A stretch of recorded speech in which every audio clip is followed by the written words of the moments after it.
I had not been home in 6 months, not since the last time my family made it painfully clear that my presence was optional and my silence was expected.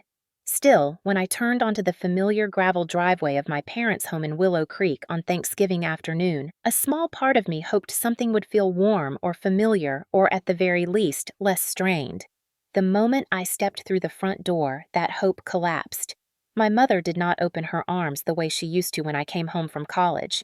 She offered a stiff smile that never reached her eyes, then turned away as if she had something urgent to stir on the stove. My father grunted a greeting without looking directly at me. He brushed past with a stack of plates in his hands, and I could not tell whether he had even registered that I was standing there. Conversations dipped in volume when I entered the dining room. Cousins who had once spent entire summers with me now exchanged quick glances before pretending to be deeply invested in the placement of the cranberry sauce. The only open seat at the table was the one farthest from my parents. The space next to them had been filled by a chair that had definitely not been there in past years. Dylan was already sitting in it, leaning back with the smug satisfaction of someone who had never wondered whether he was wanted. He caught my eye and let a slow smirk creep up the side of his face. I picked up my napkin, forcing my expression into something neutral, but unease gathered low in my stomach. Something was wrong. Something had been arranged.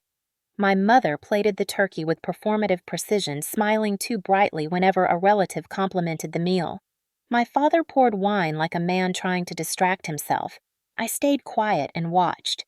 The first 20 minutes felt like walking across thin ice, every step careful, waiting for the crack. The crack came when the room had settled into a comfortable hum of chatter. Dylan suddenly stood and tapped his fork against his glass with exaggerated ceremony. The sharp ring cut through the room and heads turned immediately. He looked like a man giving a speech at his own engagement party. He cleared his throat, enjoying the attention far too much. Then, he delivered the line that blew the air out of my lungs.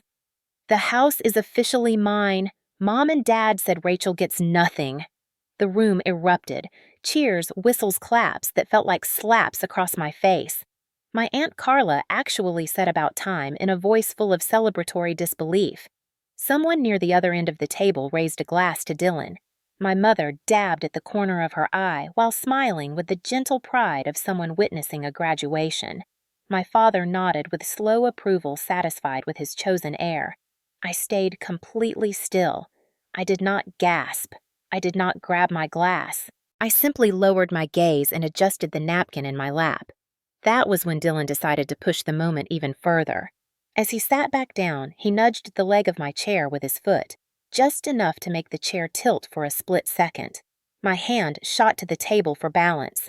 He leaned toward me, speaking softly enough that no one else heard, but sharply enough that I felt the words in my spine.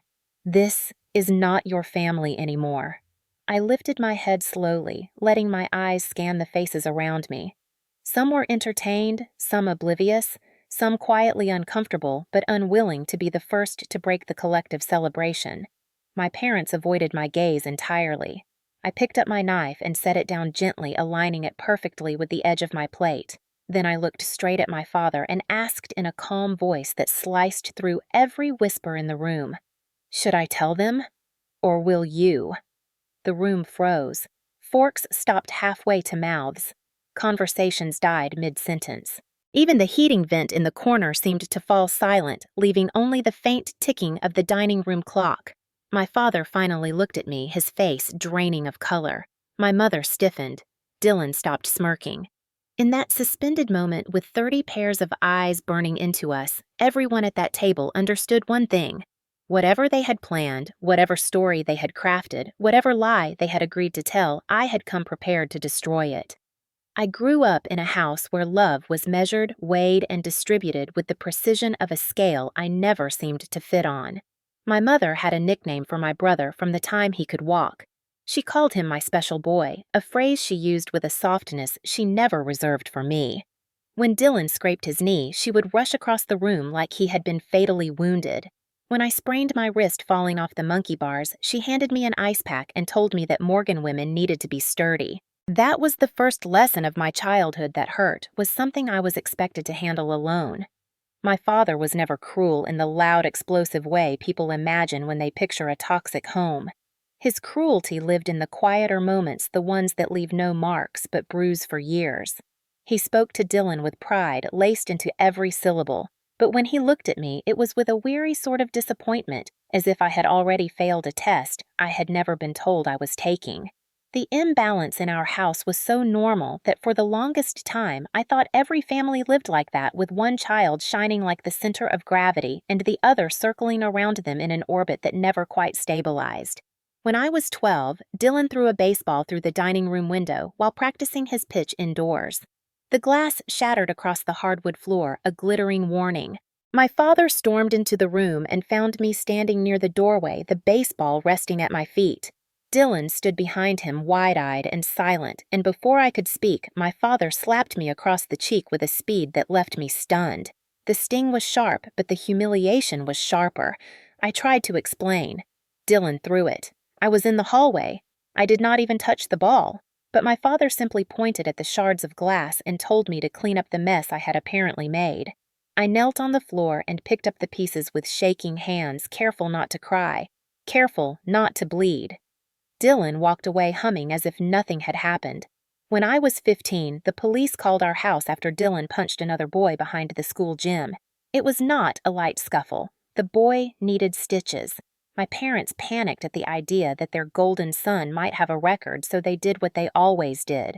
They turned toward me. "You will go down there and explain that you were with him. You will say the other boy started it and Dylan only stepped in to help you."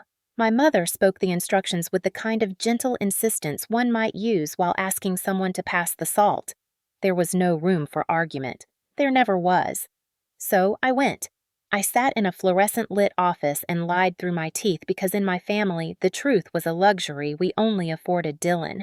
I remember the officer's expression. He did not believe a word I said, but he let us go anyway, maybe because he saw a frightened girl protecting a reckless boy. Or maybe because he was simply tired.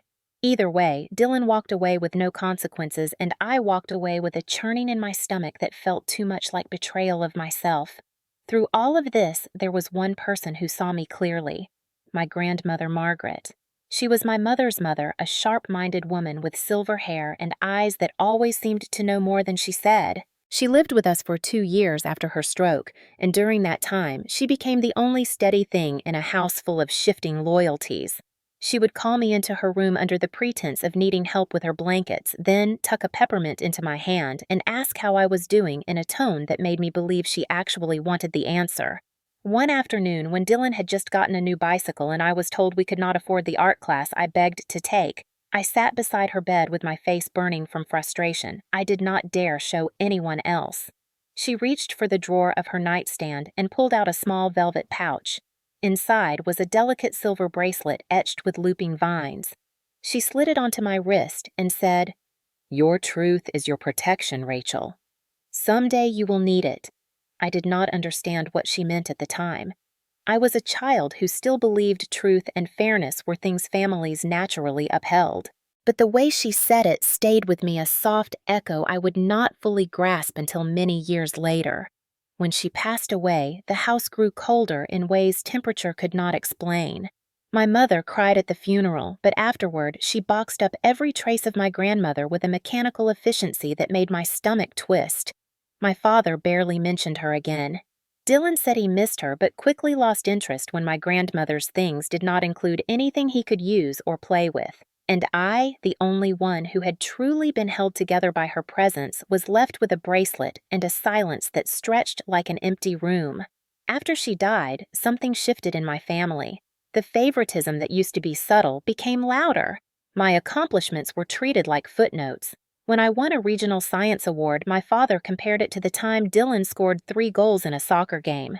When I was accepted into a medical program elective, my mother barely looked up from her phone yet. When Dylan passed a basic community college course, she baked a cake. By the time I turned 18, I understood that being part of a family did not mean being treated fairly. It just meant being expected to stay even when staying hurt. That realization became one of the quiet bruises of my childhood. The kind no one else sees but you carry for years. The ache was always there, tucked beneath the surface of holidays and birthdays and forced smiles. I learned to hide it. I learned to endure it. I learned to survive in a home where love was conditional and loyalty was demanded only from me. And somewhere deep down, I told myself that one day when I finally left, I would never look back. I had no idea then that the truth my grandmother spoke of, the truth she claimed would one day protect me, would eventually become the very thing that ruptured the fragile structure of my family. But that day was still far in the future. For now, I was only a girl trying to make sense of a home that never felt like mine. Leaving Willow Creek at 18 felt less like stepping into adulthood and more like escaping a slow suffocation. I packed my things into the trunk of my used sedan, the one my grandmother helped me buy with the little savings she had left, and I drove to Raleigh with the windows down, just to feel air that did not belong to my parents. I became an X-ray technician after 2 years of courses and clinical rotations. It was not glamorous work, but it made sense to me. The order, the calm, the focus required to hold someone's injury in your hands and translate it into an image that could help them heal. It was the first time in my life I felt useful in a way that did not involve sacrificing myself for someone else. My parents did not come to my certification ceremony.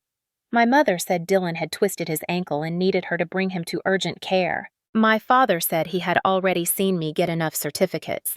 They sent a brief text message that read, "We are proud," but the words felt thin, like something copy-pasted from a card they had not bothered to buy.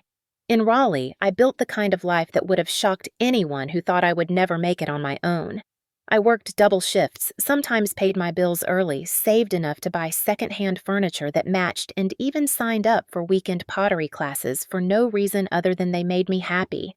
For the first time, I felt like my life was mine. My parents rarely called except when something went wrong with Dylan. When he was 21 and racked up $300 in parking tickets, my mother phoned me 10 times in one afternoon insisting I help him because you know he struggles with responsibility.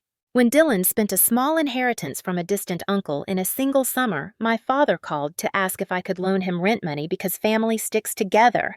But family sticking together in their definition meant me holding up the parts of Dylan they refused to hold accountable. I did what I always did. I helped for a while. I sent money I could barely spare. I gave Dylan rides when his car was repossessed after months of missed payments.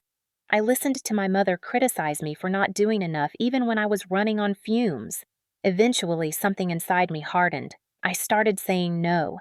It was the first boundary I had ever set with them, and they reacted like I had set fire to the house. My mother accused me of abandoning family. My father muttered about ingratitude. Dylan called me dramatic, then spent weeks posting cryptic complaints on social media about selfish siblings. The first real red flag arrived disguised as a simple piece of mail. I came home after a 12-hour shift to find an envelope addressed to me with the name of a local credit union printed in bold letters. I assumed it was junk mail until I saw the phrase "late payment warning" across the top. My stomach dropped. The letter listed a home equity line of credit account linked to my name and a property address that belonged unmistakably to my parents. I had never opened a HELOC in my life. I had never co-signed anything for them. I stared at the page for a long time, reading it again and again, hoping there was some logical explanation, but the numbers sat there like accusations. I called the credit union immediately. A representative with a bored tone told me the account was overdue by 2 months and that I was listed as a co-applicant. I explained that there must be a mistake, that I had never agreed to anything of the sort. She said she could not provide more details unless I came in person with ID. Her voice did not sound surprised. It sounded like she had heard similar stories before. That night, I barely slept. I tried calling my parents, but neither answered. They were suddenly unreachable. A pattern I recognized from every childhood situation where something had gone wrong and I was expected to make it right later. A week passed and then another red flag arrived. This time, it was a voicemail from a number I did not recognize. A calm male voice said, "This is a courtesy reminder that your HELOC payment is overdue. Please contact Maple Leaf Lending at your earliest convenience." Maple Leaf Lending. A private lender, not a bank. Not a credit union. I did not know much about private lenders except that they were notorious for approving loans without careful verification, often at the expense of desperate borrowers, or borrowers who had something to hide. I called my mother that evening, my voice trembling more from dread than anger. She answered on the fourth ring and immediately launched into a story about how she had been busy organizing church events. When I cut her off and brought up the HELOC, she paused for a fraction of a second too long. Then she said, "I do not know what you are talking about, Rachel," as if I were imagining things, as if the envelope on my counter did not exist. My father called the next day with a rehearsed explanation ready. "It is just a mix-up. We were sorting out some financial stuff, and the system probably added your name automatically. Systems do not invent legal co-applicants, but I bit my tongue. Old habits die hard." He added, "If anything comes up, we will take care of it." But there was something in his voice, a brittle edge, that told me he was not as confident as he sounded. The following weekend, while I was grocery shopping, I ran into Mrs. Green, a neighbor from my childhood street. She told me she had heard that Dylan was getting the house soon, that my parents were so excited to pass it down to him. The words stung, even though I did not want them to. She added, "I thought maybe they would give it to both of you, but your mama said Dylan deserves it more." That was when the unease in my chest finally crystallized into something sharper, something close to fear. I started paying closer attention. I noticed the way my parents avoided answering simple questions. I noticed how Dylan became smugger than usual, online posting jokes about inheriting greatness. I noticed the voicemail count rising every week, each message from Maple Leaf Lending sounding more urgent than the last. And through it all, I felt the slow return of a familiar childhood ache. The one that came whenever I realized my family was capable of things I did not want to believe. I told myself there had to be another explanation, that they would eventually tell me the truth, that the situation was not as serious as it felt. But deep down in the quiet place where intuition whispers before fear catches up, I knew something had begun to unravel. I just did not know yet how far they were willing to go, or how much they were willing to sacrifice to protect Dylan. I had no idea they had already chosen their path, a path that led straight to me whether I wanted it or not. The call came on a gray Tuesday evening in late July, the kind of heavy Carolina dusk where the air feels dense enough to press against your ribs. I had just changed out of my scrubs when my phone buzzed with my mother's name. Her voice came through shaky and high-pitched, a tone she used only when she wanted something. "Rachel, sweetheart, can you come home tonight? It is important." I hesitated. Every instinct in me said no. But then she added, "Your father is upset and Dylan is overwhelmed, and we need you here."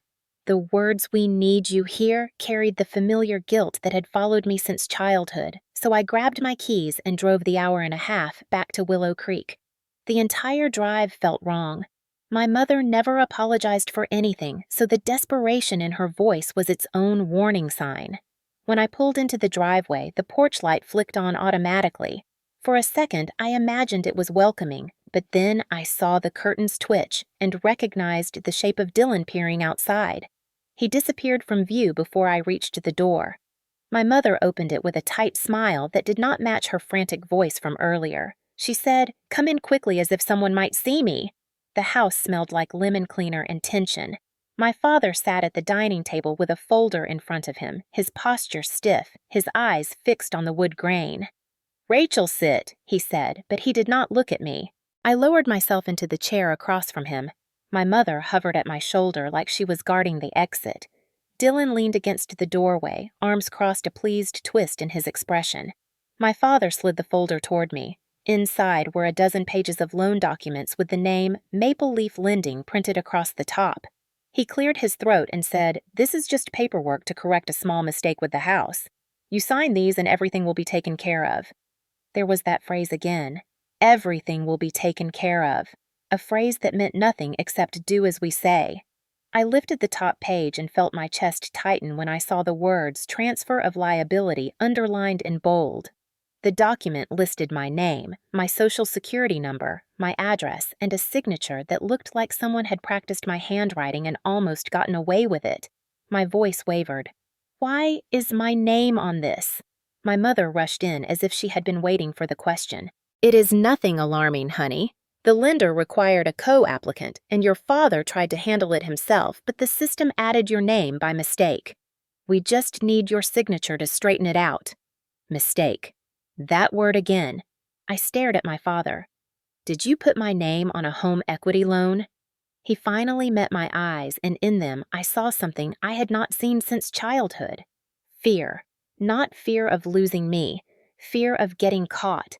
Before he could answer, Dylan stepped forward and pushed the chair beside me inward with unnecessary force, making it scrape loudly against the tile. He said, "Why are you acting shocked? You know you are the responsible one. It makes sense for you to help." The way he said help sounded like a threat wrapped in a compliment.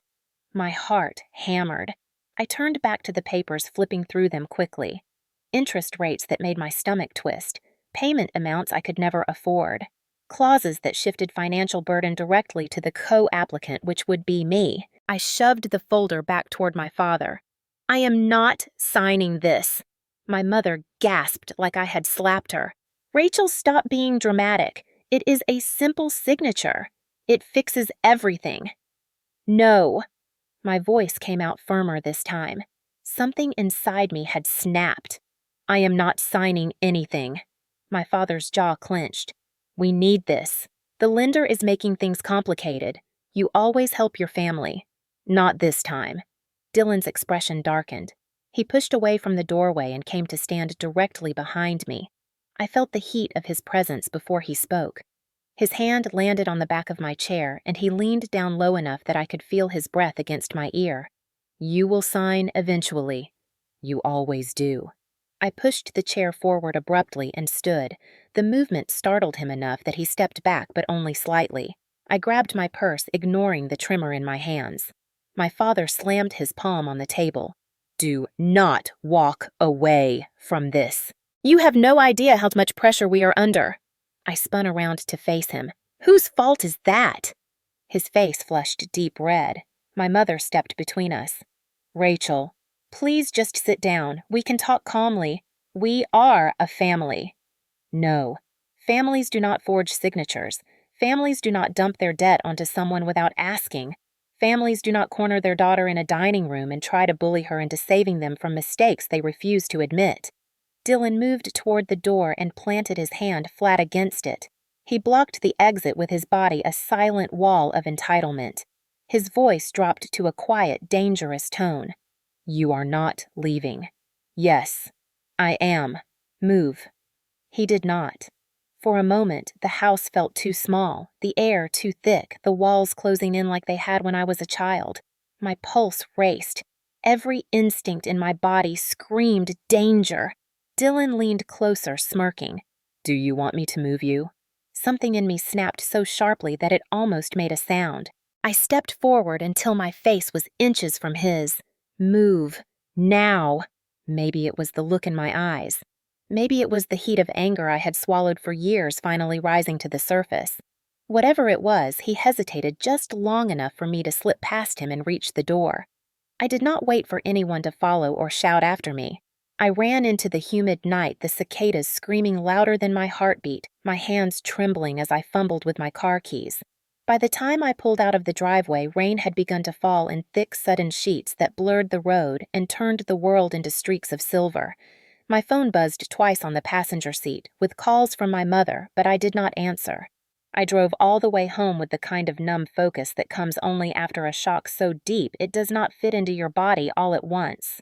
When I reached my apartment, I sat in the car for a long time with the engine off, listening to the rain hitting the roof like a warning I had ignored too many times. I finally understood that my family was not just drowning. They were willing to pull me under with them, and the worst part was they assumed I would let them. I barely slept the night after leaving Willow Creek. Every time I closed my eyes, I saw Dylan blocking the doorway, his hand pressed flat against the wood, his eyes filled with that same smug certainty he had worn our entire childhood. "You will sign eventually. You always do." The phrase looped through my mind like a warning and an insult at the same time.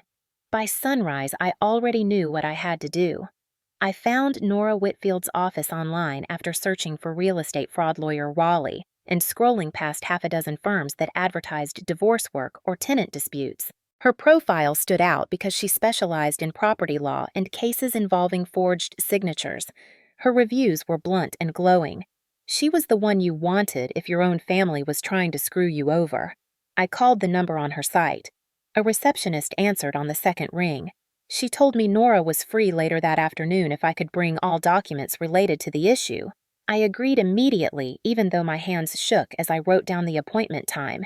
Before heading into work, I gathered everything I had: the Maple Leaf lending letters, the credit union warning, and the suspicious voicemail recordings. I hesitated before grabbing the velvet pouch that held my grandmother's bracelet. It was not evidence, but something about having her near steadied me. At 2:30, I stepped into Nora's office. It was quiet, organized, and smelled faintly of coffee and printer ink. Nora was in her mid-40s with sharp brown eyes and a calm presence that reminded me of the nurses I worked with, the kind who stayed steady even in the worst trauma cases. She extended her hand. "You must be Rachel. Let's take a look at what is going on." I sat across from her and placed the folder of documents on her desk. She slid on her glasses and began reading through each page with incredible focus. She occasionally murmured something under her breath like "interesting" or "that is not right."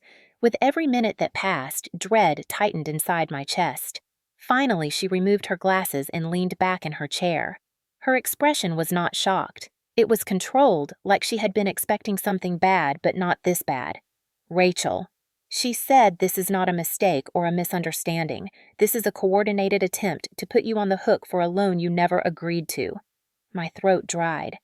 "But they said the system just added my name automatically." "Systems do not forge signatures." She tapped one of the pages. "And this is absolutely a forged signature. Whoever did it copied your handwriting pretty well, but the angle and pressure pattern are inconsistent with your actual signature." I stared at her. "How can you tell?" She pulled out a magnifier tool and held it above the page. "See here. Your real signature slopes downward slightly. This one slopes up. Plus, your loop on the letter R is normally tighter. Whoever signed this has practiced, but not enough to fool someone trained to look for these details." I felt sick. My own family's fraud was sitting under a magnifier like a crime scene. Nora kept going. "The HELOC amount is $180,000. It is issued by Maple Leaf Lending. They are a private lender not federally regulated, which means they have looser verification procedures. They are also known for aggressive collection practices." What does that mean for me? It means if they think you legally owe this money, they will come after you and they will not wait long to do it. I felt like the floor shifted beneath me. She continued, "The house is already in pre-foreclosure status. 90 days delinquent. That means the lender has already started the clock toward foreclosure. And since your name is listed on the loan, they expect you to fix it." I blinked hard, trying to keep my voice steady. "They wanted me to sign the paperwork last night, so they could transfer the liability cleanly to you. That folder was not meant to fix a mistake. It was meant to bury you." My stomach twisted. Why would they do this? Nora looked at me with something like sympathy. "Families do desperate things when they are drowning in debt. They probably assumed you had the means to pay, or at least buy them more time. They assume that you will always be the one to carry their mistakes." My eyes burned at the truth of that sentence. She leaned forward, her voice firm. "Rachel, I need you to understand something. What they are doing is fraud. You have rights. The lender has responsibilities, and you are not going to deal with this alone." Something in me relaxed just a fraction. She picked up a pen and made a list of next steps.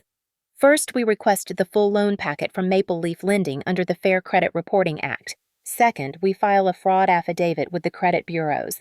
Third, we secure an independent handwriting expert to certify the signature forgery. Fourth, we gather every piece of evidence that shows you were being coerced or pressured into signing anything." She paused and looked up. "Did anyone threaten you?" I swallowed, not in a way that would show up on paper. "But Dylan did block the door. He told me I would sign eventually." Nora nodded slowly. "Intimidation counts even if it is subtle." She opened a drawer and handed me a small voice recorder. "Keep this with you. If there is any contact from your parents or your brother, record it. As long as you are in North Carolina, you only need one-party consent, which is you." She then asked if I had access to any other documentation from the house. Receipts, notices, emails. I suddenly remembered the stack of envelopes I had seen on my parents' kitchen counter weeks earlier, the ones my mother tried to hide under a towel when I walked in. I described them to Nora. "Bring me anything you can find," she said, "but do not put yourself in danger to get it." After an hour, she had a full plan mapped out. She sent me home with copies of the documents she would file on my behalf and instructions to monitor my credit daily. Before I left, she said something that stayed with me. "Rachel, you cannot fix what your family broke, but you can stop them from breaking you." On the drive home, the sky had cleared, but the world still felt heavy. I pulled into my apartment complex and sat in the car with the engine running, staring at the stack of paperwork in the passenger seat. $180,000, a forged signature, pre-foreclosure notices. The weight of it all pressed against my chest. I finally understood the truth I had been avoiding. My family had not just made a mistake, they had made a choice to sacrifice me so they could save Dylan, a choice to hand me a debt that would have ruined my life, a choice they assumed I would quietly accept the way I had accepted everything else. But this time, I had someone in my corner, and for the first time in my life, I had proof. The week before Thanksgiving felt like moving through a storm I could not yet see, but could already feel pressing against the air. Every day carried a sense of countdown, as if some invisible clock was ticking toward a moment that would split my life cleanly into before and after. Nora worked quickly. By Monday morning, she had already sent formal requests to Maple Leaf Lending demanding the original loan application ID verification record signature files and audio logs of any phone calls involving my name. She filed the fraud affidavit with all 3 major credit bureaus and flagged my credit file so that no lender could open anything under my name without extended verification. It was the first time I felt shielded rather than exposed. But protection was only part of the plan. We still needed evidence. Hard, undeniable, ugly proof. Nora warned me it would be difficult to get anything from inside my parents' house without confrontation, but she understood the dynamics enough to know they were unlikely to hand anything over voluntarily. She left the choice up to me. Go if you feel safe. Leave the moment you do not. Safety was a word I had never associated with my childhood home, but I also knew I could not stand in front of my relatives on Thanksgiving without the truth. So on Wednesday evening, I drove back to Willow Creek under the pretense of dropping off a pie I had promised to bring for the holiday. The closer I got, the heavier my breathing became. I parked a few houses down, feeling an old familiar tension settle into my shoulders. I walked up the driveway slowly, rehearsing casual lines in my head, but the moment I stepped onto the porch, I heard laughter coming from inside, high-pitched, female, not my mother. I eased the door open without knocking the way I had done thousands of times when this place was still mine. Inside, I stopped short. Dylan stood in the hallway with his arm around a woman I had never seen before, a girl barely in her 20s with bleached hair and a small diamond nose stud. She was wearing my old college hoodie, the one I had left behind years ago when my parents insisted I had outgrown my sentimental habits. My mother emerged from the kitchen carrying a tray of cookies and placed it on the counter next to my grandmother's antique teapot, which she had always claimed would be mine someday. Now it sat beside the girl like a prop in someone else's home. My mother looked at me with thin surprise, as if she had forgotten I existed entirely. "Oh, Rachel, you are early." Her tone suggested I had inconvenienced her. Dylan smirked. "This is Claire. She is staying here for a bit." I nodded stiffly. "Nice to meet you." Claire smiled politely, but her eyes flickered with confusion because she clearly did not know who I was supposed to be. My mother clarified quickly. "Rachel used to live here." Used to. The word stung more than I expected. I moved deeper into the house, scanning the counters for the pile of mail I remembered seeing before. My mother noticed and stepped forward. "Can I help you with something?" I forced a smile. "Just looking for some things I left in my old room." She stiffened. Dylan grabbed Claire by the waist and pulled her toward the hallway. "You can check the room if you want, but we changed some things around." He said it like a threat disguised as a courtesy. I walked down the hallway and paused outside my former bedroom. The door was open. Inside, the walls were covered with Dylan's sports posters and the furniture had been rearranged to suit someone completely different. Claire's suitcase sat open on the bed, her clothes spilling out casually like she had been living there for weeks. My childhood had been erased and replaced with someone else's. My mother appeared behind me, arms crossed. "That room suits him better." My jaw tightened. I opened the closet pretending to look for old belongings, but my real goal was the filing cabinet in the corner. My father kept old insurance papers, notices, and receipts there. The bottom drawer stuck slightly, but it opened with a quiet tug. Inside were envelopes stamped with Maple Leaf Lending logos, some unopened, some torn open with rough edges. Pre-foreclosure notices, payment demands, letters threatening acceleration of the loan. I slid the entire stack into my tote bag while my mother's back was turned. My heart raced, but I kept my expression blank. Before leaving the room, I overheard Dylan's voice from the living room. He was speaking to Claire, his tone dripping with the arrogance I knew too well. "Once the house is officially mine, things will finally settle down. And when we rent out the extra rooms, we will be set." Claire giggled. "What about your sister?" Dylan snorted. "Rachel has no backbone. Watch her crumble at Thanksgiving." My breath hitched. I stepped into the hallway, anger burning low in my chest. I walked toward the kitchen, keeping my tone steady. "I will see you both on Thursday." My mother waved me off with a dismissive smile. "Drive safe." The words felt hollow. I left the house with the weight of the evidence pulling at my shoulder and the weight of their betrayal pulling at everything else. Back at home, I spread the documents across my kitchen table.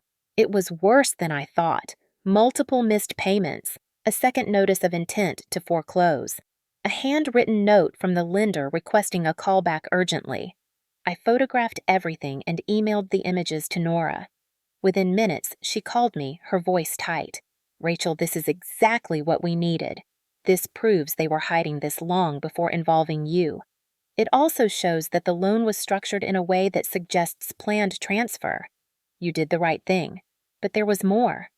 That night, I sat scrolling through social media trying to numb my thoughts when I saw a post that made my stomach drop. It was a picture on my mother's page. Dylan standing in the front yard with his arm draped around Claire, the house behind them decorated with string lights. The caption read, "Our future homeowner." I stared at it for a long time. Future homeowner. The audacity. They had arranged the entire narrative before I even knew what was happening. They had decided the house was his. They had decided I was irrelevant. They had decided everything without me, and yet they still expected me to shoulder the consequences. When I finally set my phone down, something inside me settled. Not calm, not peace. Resolve. If they wanted a performance at Thanksgiving, then I would give them one. But it would not be the one they rehearsed. I collected every document, every mailed notice, every voicemail transcription, every forged signature comparison, and placed them all into a brown folder. My grandmother's bracelet slid against my wrist, the silver cool and steady. Your truth is your protection. Someday you will need it. Someday had arrived. Thanksgiving morning arrived with a sky the color of dull steel, the kind of cold gray that made everything feel suspended as if the world were holding its breath. I woke early, long before my alarm, the weight of the day settling into my bones. The brown folder sat on my table, thick with the documents that had kept me awake for nights. I traced my fingers along the edge of it, feeling the grooves of the paper beneath the pads of my fingertips. Today was the day everything unraveled for them and for me. I dressed in a simple navy sweater and dark jeans, the kind of outfit that did not draw attention but grounded me. I clasped my grandmother's bracelet around my wrist, the silver cool against my skin. It felt like armor. As I drove to Willow Creek, the familiar route twisted through pines and narrow country roads. For years, those trees had felt like silent witnesses to my family's favoritism and the quiet ways they chipped at me. Today, they felt like a corridor leading to something final. When I pulled into my parents' driveway, cars lined both sides of the street. Relatives milled around the yard, chatting, carrying pies, laughing. A normal Thanksgiving. A holiday built on rituals of gratitude and togetherness. Except this house had never known real gratitude, and today would show how little togetherness had actually existed underneath the shine. I stepped inside and was hit by the smell of turkey cinnamon and something sour that lingered underneath like a metaphor the house was too honest to hide. A burst of laughter came from the dining room. I turned toward the sound and saw the full table. Every seat filled except mine.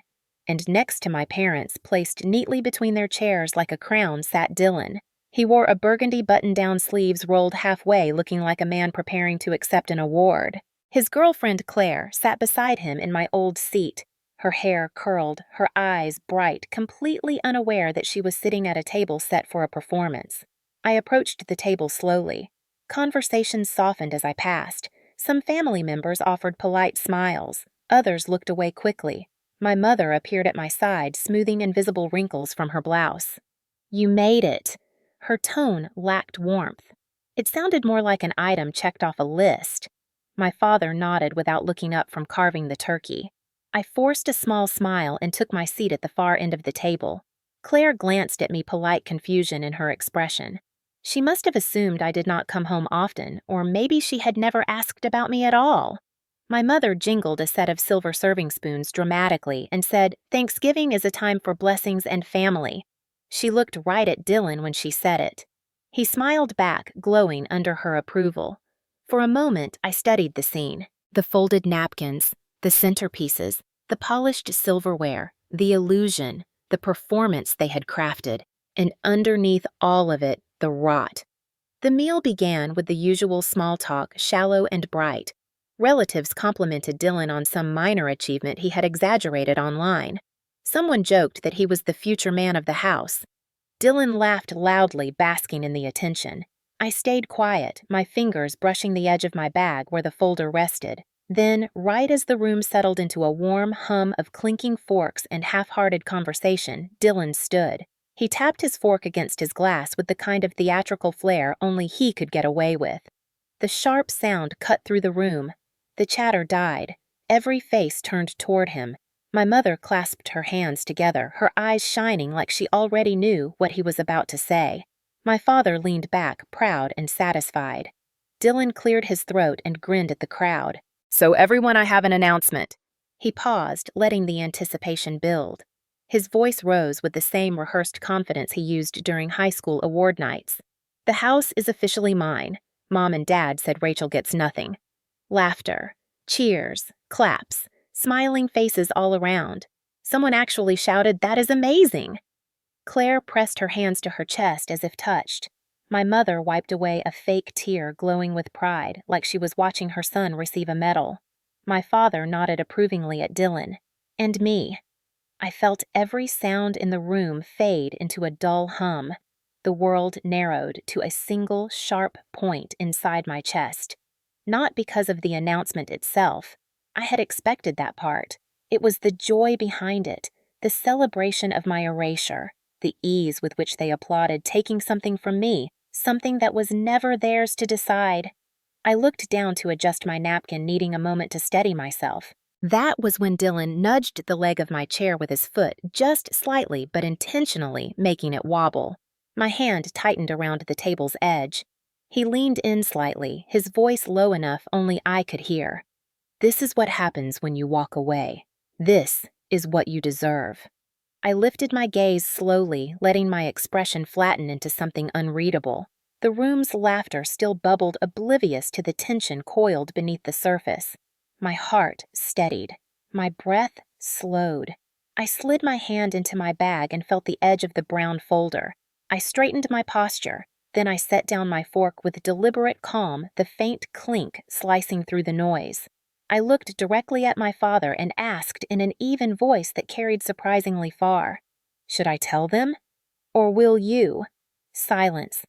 A thick, unnatural silence that choked the room instantly. The cheers halted. The smiles faltered. Utensils froze mid-air. Someone's glass hovered mid-sip. It felt like the air pressure in the house had shifted, dropping suddenly. My father's face drained of color. My mother stiffened her hands, trembling slightly. Claire blinked and looked between the three of us, confusion spreading across her face. Dylan's smirk faltered just a fraction, but enough for me to see it. For 30 seconds, no one moved. No one breathed. The silence settled over the room so completely that the only sound was the faint ticking of the wall clock behind me. Those 30 seconds stretched like an eternity, every person at the table sensing something was about to break open, something they had not been warned about. And then, slowly, deliberately, I reached into my bag and placed the thick brown folder in the center of the table. Its weight thudded against the wood like the first drop of rain before a storm. Eyes widened. My father swallowed hard. Dylan's jaw tightened, and still no one spoke. The room balanced on a knife's edge, suspended in the most terrifying silence I had ever heard, and I was no longer afraid of it. The brown folder sat in the center of the table like a live wire humming with tension that no one dared touch. I kept my hand resting lightly on the cover, not gripping it, not clutching it, just anchoring it there for everyone to see. My father stared at it the way someone might stare at a coiled snake. My mother's lips parted as if she wanted to speak but could not find a single word. Dylan's smirk had vanished completely, replaced by a twitch of uncertainty he could not quite hide. Finally, I lifted the folder and slid out the first document. The notice of default printed in stark black ink with dates circled in red. I placed it gently in front of me and said, "The house you are celebrating is 90 days into pre-foreclosure." The words dropped into the silence like heavy stones. My Aunt Karen blinked hard and looked toward my parents. Pre-foreclosure. Is that true? My mother inhaled sharply as if she were about to deny it, but the document on the table made denial impossible. I pulled out the second paper. A letter demanding payment from Maple Leaf Lending. The lender you keep ignoring has been calling me for weeks because my name is on this loan. My father slammed his fist on the table. That is enough. You do not know what you are talking about. Dylan chimed in quickly, his voice rising with forced confidence. She is lying. She always twists things to make herself look innocent. I ignored him. I placed the next document on top of the others. This one bore the signature they had forged. The loops, the slant, the pressure inconsistencies. I had compared it to my driver's license signature so many times the differences were burned into my memory. This is not my signature. I have confirmation from a handwriting expert. My father's face reddened. My mother looked like she was seconds away from fainting. The relatives who had cheered moments earlier now shifted uneasily in their seats. My grandmother's sister leaned forward, squinting at the papers. "Daniel," she murmured, "is that your handwriting?" My father opened his mouth, closed it, and looked toward my mother as if begging her to speak for him. She shook her head, eyes wide, tears forming. I reached for another paper. The HELOC agreement with the $180,000 balance printed clearly at the bottom. I placed it beside the others. That is how much debt is tied to this house. It has not been paid in months. Dylan shot up from his chair so quickly it scraped loudly against the floor. He pointed at me, his voice cracking. "This is not her business. She is just jealous. You always wanted to ruin things for me." I met his gaze evenly. They tried to trick me into signing it. They forged my name. They planned to dump all of this debt onto me. I let the sentence hang. It traveled around the table, settling on each face like a shadow. My Aunt Carla's jaw dropped. "You put her name on a loan this big without asking." My mother wiped at her eyes. "It was an emergency." "We were desperate. You have no idea what we went through." I leaned forward. "Then you tell them. Tell everyone why you tried to make me responsible for all of it." My father pushed his chair back and stood, his breathing sharp. "Do not speak to your mother that way. This is not the time." I raised my voice slightly, not shouting, just enough to break through his authority. "This is exactly the time. You chose Thanksgiving. You chose to pretend nothing was wrong. You chose to celebrate giving away a house that was already sinking." A murmur went through the room. Disbelief, shame, confusion. Someone whispered, "I thought the house was paid off." My cousin Mark looked at Dylan with disgust. "Did you know about this?" Dylan's eyes darted around. He tugged at his collar. "No.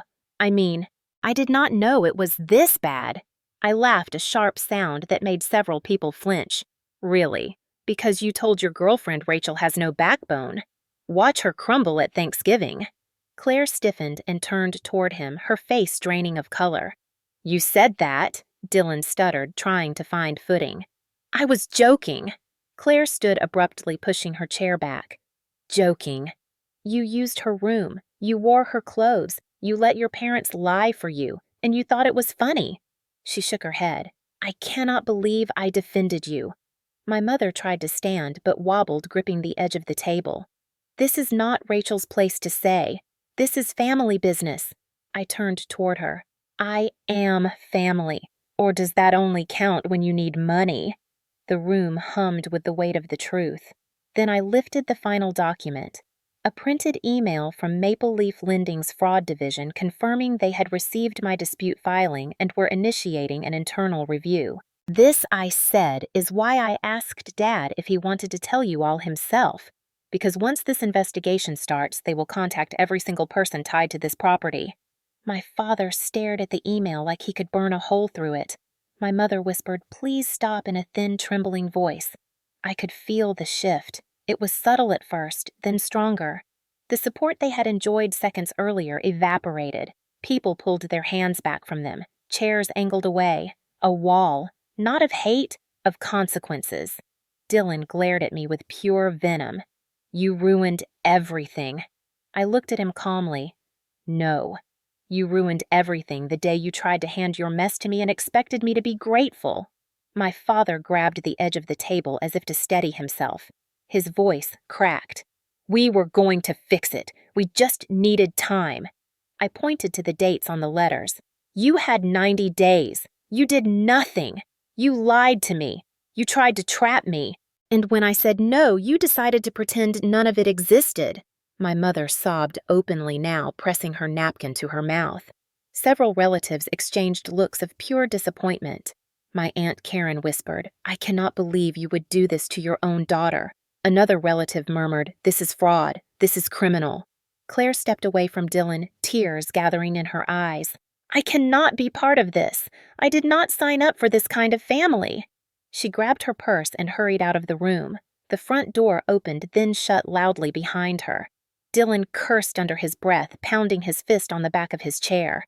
The tension cracked again when my father reached forward, perhaps thinking he could snatch one of the documents, but before he could touch anything, Uncle Tom surged to his feet and planted his hand firmly on my father's arm. "Do not touch her paperwork." My father froze. Uncle Tom turned to me, his voice steady. "Keep going if you need to, Rachel. Tell the truth." That broke something open in me. For the first time in my life, I felt supported. I took a slow breath and said one final thing. The house was never a gift to Dylan. It was an escape plan for both of you. You did not want to save him. You wanted to sacrifice me. The silence that followed was not the stunned silence from earlier. This one was heavy with recognition, understanding, judgment, and the beginnings of consequences. And then, just when I thought the storm had finally broken, there came a knock at the front door. Firm, measured, official. A ripple went through the room. My father looked toward the entryway with dread. My mother pressed a shaking hand to her chest. Even Dylan's bravado faltered. And I knew deep in my bones that the truth had only begun to arrive. The knock came again, sharper this time, echoing through the dining room and slicing cleanly through the tension that already hung over every chair and every breath. No one moved at first. It was as if the entire room had turned to stone. Then a third knock landed firm and unmistakably official. My father's face drained of color. My mother let out a soft gasp and clutched the edge of the table as if the wood itself might steady her. Dylan straightened in his chair. Jaw-tight eyes darting toward the hallway like a trapped animal searching for an escape route. I was the first to stand. The air felt thick as I walked toward the front door. Each step measured my pulse steady in a way that surprised even me. I opened the door. A woman stood on the porch, wearing a dark blazer and holding a leather folder. Her ID badge hung from a lanyard around her neck, the Maple Leaf Lending logo visible in the lamplight. Her expression was unreadable, but confident, the look of someone who had delivered bad news enough times to stop softening it. "Good afternoon. Is this the Morgan residence?" Her voice was calm, clipped professional. My father appeared behind me so quickly it was as though he had been yanked forward by an invisible rope. Yes, yes, this is our home. The woman nodded politely. I am Agent Klein with Maple Leaf Lending's Fraud and Compliance Division. We have been attempting to reach you for several weeks regarding irregularities associated with your home equity loan. My mother appeared next, hovering behind us, wringing her hands in nervous spirals. Agent Klein glanced at her, then at me before continuing. We were unable to make contact through phone or mail, so this is our final field visit before escalation. The words final field visit seemed to ring through the house. Every relative in the dining room craned their necks to see what was happening. My father swallowed hard and forced a smile that looked more like a grimace. This is not a good time. We are having Thanksgiving. Perhaps you could come back next week. Agent Klein blinked once, unimpressed. Sir, this cannot wait. May I come in? Come? Without thinking, I stepped back to let her pass. My father shot me a furious look, but he could not object without making himself look worse. Agent Klein walked into the dining room with the calm authority of someone following protocol. Her eyes scanned the table, the papers spread across it, the stunned expressions. My father cleared his throat behind her. We can discuss this privately. There is no need to involve everyone. Agent Klein shook her head. Unfortunately, Mr. Morgan, given the nature of the discrepancies, this must be addressed promptly and in full transparency. I have documents that require immediate review. She placed her leather folder on the table right next to my own stack of evidence. It was almost poetic seeing them side by side, the truth from two sides finally converging.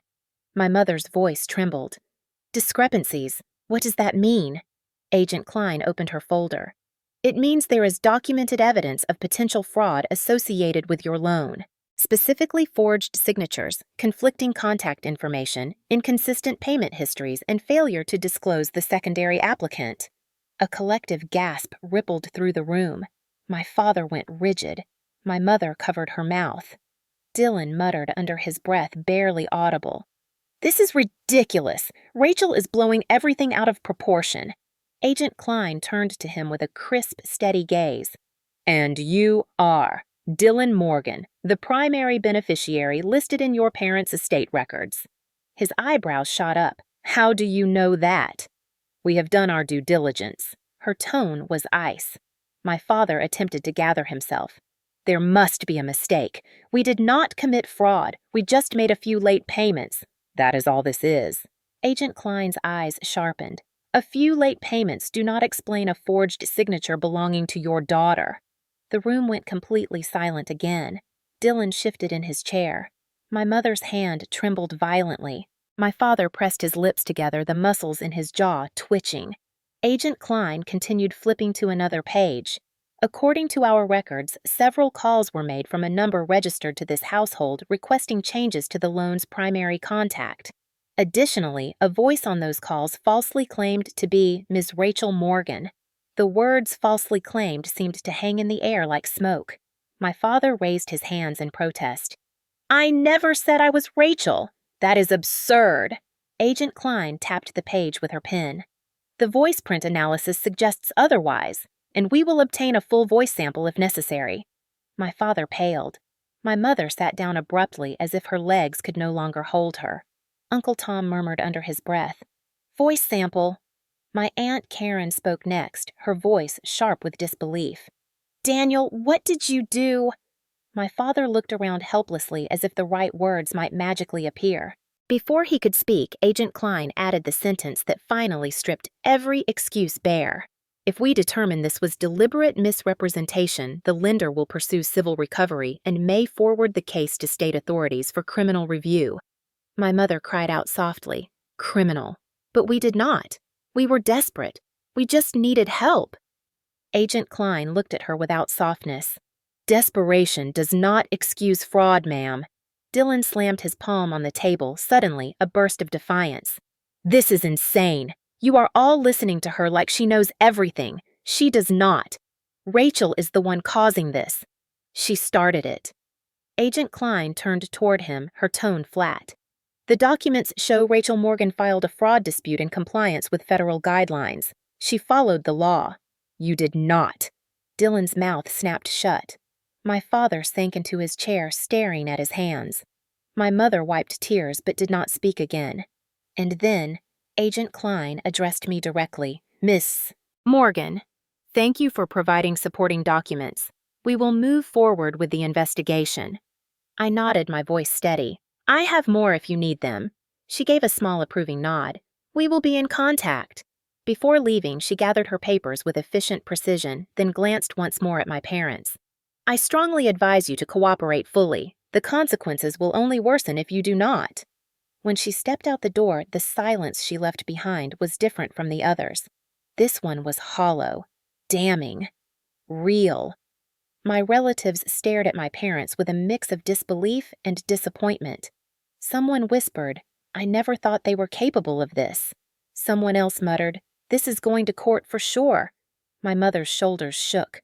My father stared blankly at the table. Dylan glared at me with hate so sharp it felt like a blade. You did this! I held his gaze, no fear left in me. No, I stopped you from doing worse. And with that, the last illusion of their perfect family narrative shattered into pieces. The moment Agent Klein stepped out the front door, it felt as though the entire house exhaled at once. Not a breath of relief, but the long, shaky collapse of a structure that had been straining against its own rotting foundation for years. No one spoke. No one moved. Even the clinking of dishes or scraping of chairs had gone silent. My parents sat frozen on either side of Dylan, who looked like someone had yanked the ground out from under him. The room was no longer a celebration. It was a courtroom, a spotlight, a reckoning. My mother finally broke the silence with a weak gasp, lowering her face into trembling hands. What have we done? My father pressed both palms flat against the table, staring at the documents as though they were venom. Desperation had carved deep lines into his expression. Dylan rubbed his temples, aggressively muttering curses under his breath, each one growing louder as panic clawed at him. This is blown out of proportion. They won't actually do anything. She is just trying to scare us. But his voice lacked conviction. For the first time in his life, Dylan sounded small. My Aunt Carla pushed her chair back and stood slowly. She looked at my parents with a disappointment so raw it made the air feel colder. You forged your daughter's signature. You put her in debt. You lied to everyone. Uncle Tom shook his head. Daniel, I cannot believe you even considered doing this. My father tried to defend himself, but the words caught in his throat. He looked from face to face, searching for someone who might still be on his side, someone who would see his version of the story. But there was no one left. Not after the evidence. Not after the investigator. Not after the lies had been dragged into the light. My mother wiped her eyes and whispered, we were drowning. We had no way out. We thought if Rachel helped just for a little while. I cut her off. Helping is something you ask for, not something you steal. Her face crumpled further. My father clenched his fist and slammed it onto the table. You ruined this family. You embarrassed us. You humiliated us. You should have come to us privately. The accusation sliced through me, sharp and absurd. I laughed once dryly. Privately. Like when you blocked the door and tried to force me to sign. Dylan shot up from his chair. You should have just helped. You always ruin everything. I rose too, not out of anger, but out of something steadier. Strength I had not had when I was younger. I did not ruin anything. I stopped you from burying me with your mistakes. Claire had returned to the hallway just long enough to grab her coat. Her eyes red, her lips trembling. She stared at Dylan with a mixture of disgust and heartbreak. I am done with you. I hope you get exactly what you deserve. Dylan took a step toward her, but she backed away, then hurried out the front door. When it shut behind her, the house felt even emptier, like every warmth left had been sucked out. My relatives began to leave one by one, not quietly, not politely. They left with glares, with stiff nods, with slammed purses and muttered comments about shame and consequences. When the last car pulled away, only the four of us remained. My mother sobbing softly, my father trembling with suppressed rage, Dylan pacing like he wanted to punch through a wall, and me, standing at the head of a table that had never once felt like my place until now. My father finally spoke, his voice low and trembling. It was supposed to be temporary. Once things got better, we would fix it. I stared at him. You had 90 days. You did nothing but hide and lie. Dylan stopped pacing long enough to turn toward me, veins visible in his neck. You should have helped family. You think you're better than us because you left. My jaw tightened. I did not leave. I escaped. Dylan took a step closer, but my father put an arm out, stopping him. For once, the gesture was not protective of Dylan. It was self-preservation. My father knew that Dylan escalating now after everything that had unfolded would only make things worse. He lowered himself back into his chair, looking deflated. What happens now? It was the first honest question he had asked all night. I answered it with the truth. Maple Leaf Lending will pursue repayment. They will likely accelerate the loan. They will probably file a claim with the state, and they have the right to involve law enforcement if fraud is proven. My mother sobbed harder. My father covered his face with both hands. Dylan sank back into his seat, staring at the table with vacant anger. The silence that filled the room was not the tense, expectant kind. This silence was heavy, defeated, and absolute. The first consequence arrived sooner than any of us expected. 3 days later, my father called me. Not to apologize, not to ask forgiveness. Simply to inform me that Maple Leaf Lending had issued a formal notice of acceleration. The full loan balance was due immediately. They had 60 days before foreclosure proceedings began. My parents tried to negotiate, but the lender refused any arrangement without the participation of both borrowers, and I was no longer a borrower.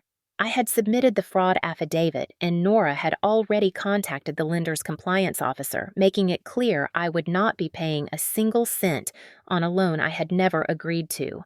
The fallout rippled quickly. My parents' bank froze their account pending review. My father's credit score plummeted. My mother's part-time job at the church became strained as whispers spread. But the most striking collapse happened to Dylan.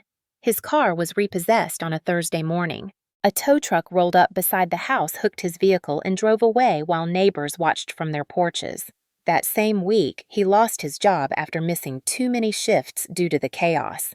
His manager apparently heard rumors about the fraud investigation and decided he was not worth the trouble. By mid-December, the house went into the public foreclosure stage. A bright yellow notice was taped onto the door. Foreclosure sale pending. My mother ripped it down and tried to hide it, but by then, everyone knew. They held on until January, then finally moved into a small dated apartment across town, far from the neighborhood where they had once bragged about their future homeowner son. Dylan moved in with them for a while, though I heard from Uncle Tom that the arguments between them were constant and ugly. As for me, I felt no joy watching their downfall.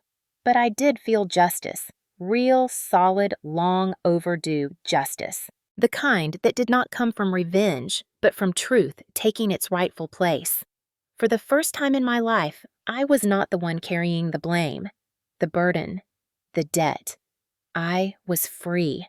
Healing did not arrive as a sudden revelation or a triumphant sunrise. It came quietly like a slow tide that washed over the bruised parts of me 1 inch at a time. In the weeks after the foreclosure notice went public, the noise around my parents' scandal gradually faded from the neighborhood gossip, but the echoes inside me lingered. For so long, my life had revolved around their expectations, their demands, their dismissals. Once they collapsed under the weight of their own choices, something in me loosened for the first time in decades. It was not joy, not yet. It was space.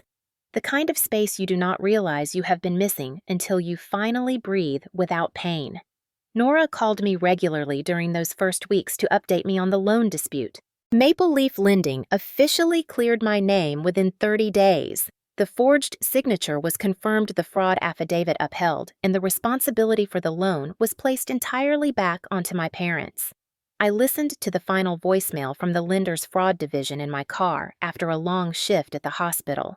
The message was brief and clinical, but it landed like a weight rolling off my shoulders. You are no longer associated with this account. Liability has been reassigned. There will be no impact to your credit. If you require documentation for future inquiries, contact our office. When the message ended, I sat there gripping the steering wheel, my eyes burning. I did not cry from sadness. I cried from something that felt like release, the kind of release that comes only after you realize you are no longer trapped inside a story someone else wrote for you. After that, healing became a series of small choices. The first was therapy. I had avoided it for most of my 20s, convincing myself I was fine because I functioned, I paid my bills, I kept a job, I lived in peace. But functioning is not the same as healing, and surviving is not the same as living. My therapist, Dr. Turner, was a woman in her 60s with soft gray hair and eyes that held both patience and strength. She listened without interrupting, and when she did speak, it was with a clarity that felt like someone switching on a light in a room I had been stumbling through in the dark.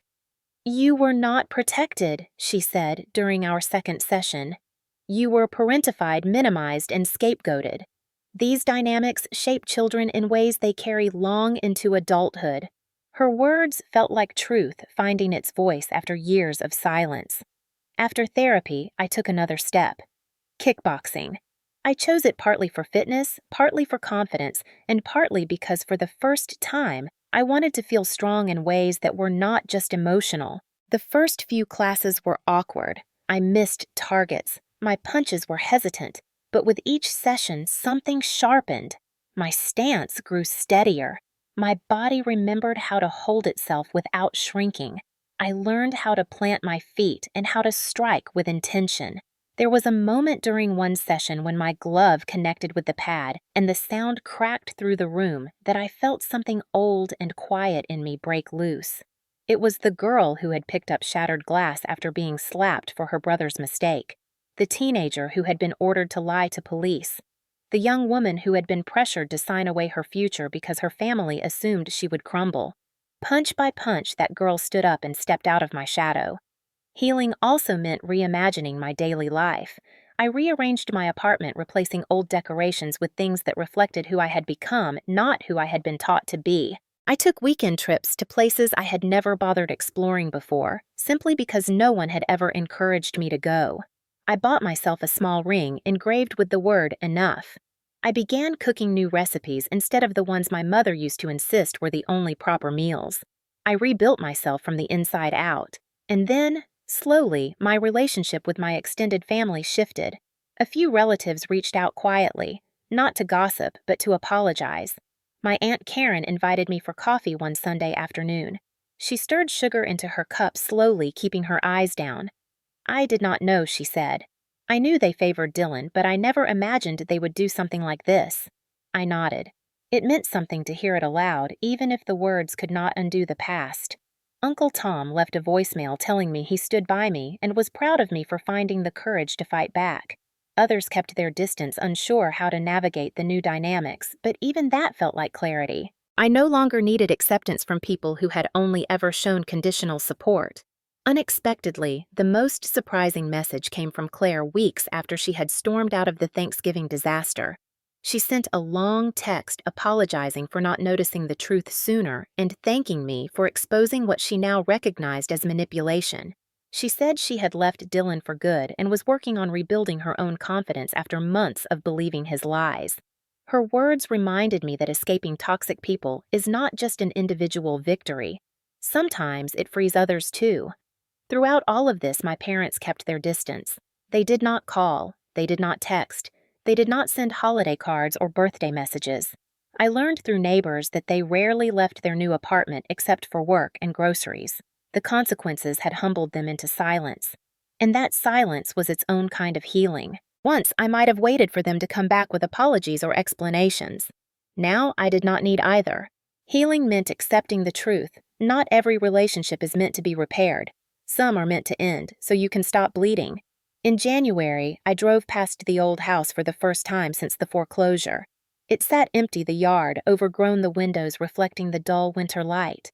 There was no joy in seeing it that way, only closure.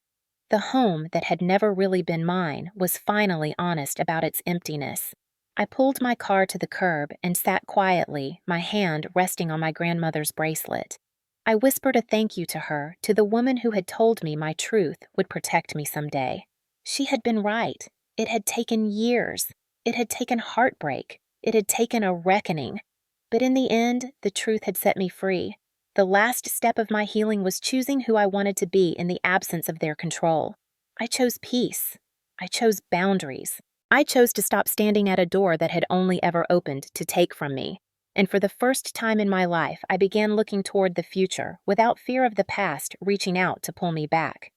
The courthouse hallway smelled faintly of old carpet and cold air, the kind that seeped through the seams of aging windows. Fluorescent lights buzzed overhead as people shuffled past, their voices low, their expressions tired. I stood near the far wall, hands tucked into the pockets of my coat, watching the clerk behind the glass window slide a stack of foreclosure documents toward my parents. They had come to sign the last of the paperwork, the final step before the house was officially released to the bank and scheduled for public auction.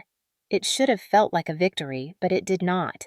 It felt like the quiet closing of a long, brutal chapter. My mother looked smaller than I had ever seen her.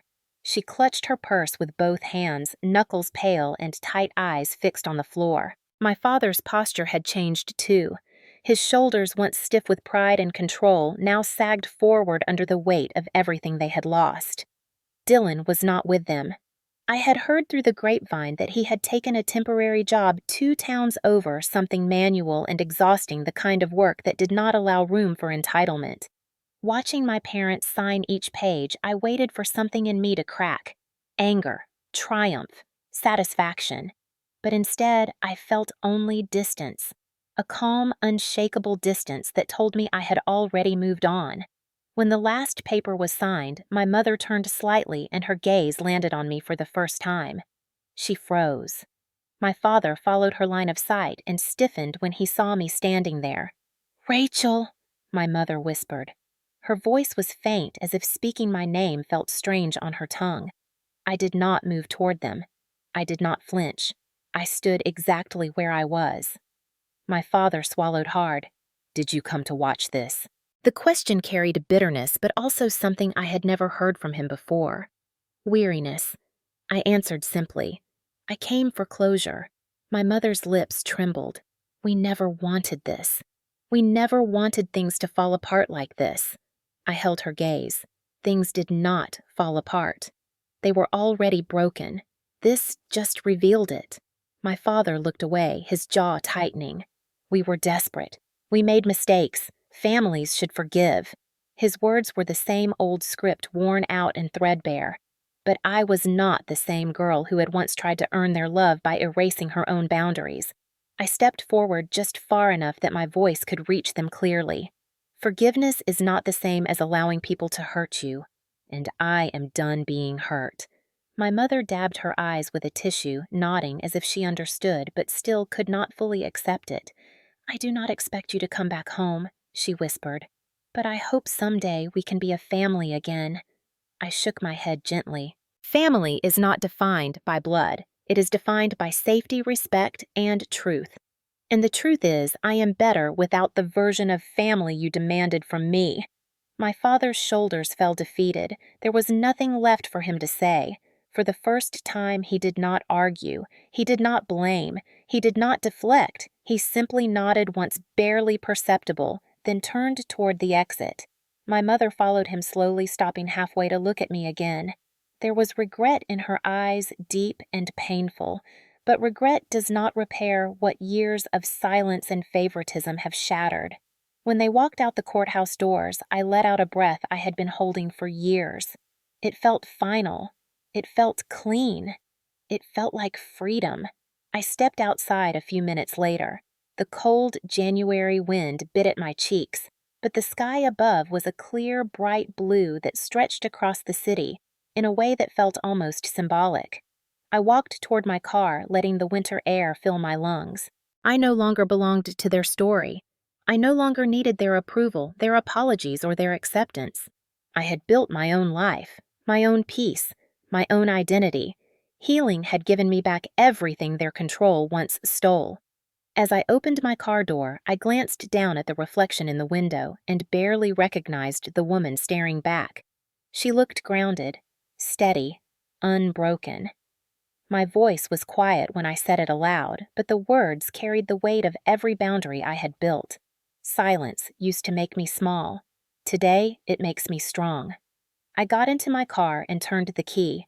The radio hummed softly, but my mind was louder, filled with memories I no longer feared and dreams I was finally ready to chase. Driving away from the courthouse, I knew this was not just an ending. It was my beginning. And so, to the people listening, to the ones who have carried wounds that no one else could see, to the ones who were pushed aside by those who should have loved them most, I share this with you. Speaking your truth does not break a family. Lies do. Manipulation does. Silence does.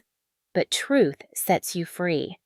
And now I want to ask you something, because stories like mine are not rare, and voices like yours deserve to be heard. Have you ever been pushed aside by the people who were supposed to love you? If you are watching this, tell me where you are listening from. Tell me what you would have done. Tell me the moment you realized you deserved better. I will be here reading every story, because no one should face a toxic family alone. When I finally drove away from that courthouse, leaving the echo of my parents' signatures behind me, I realized something I wish someone had told me years ago.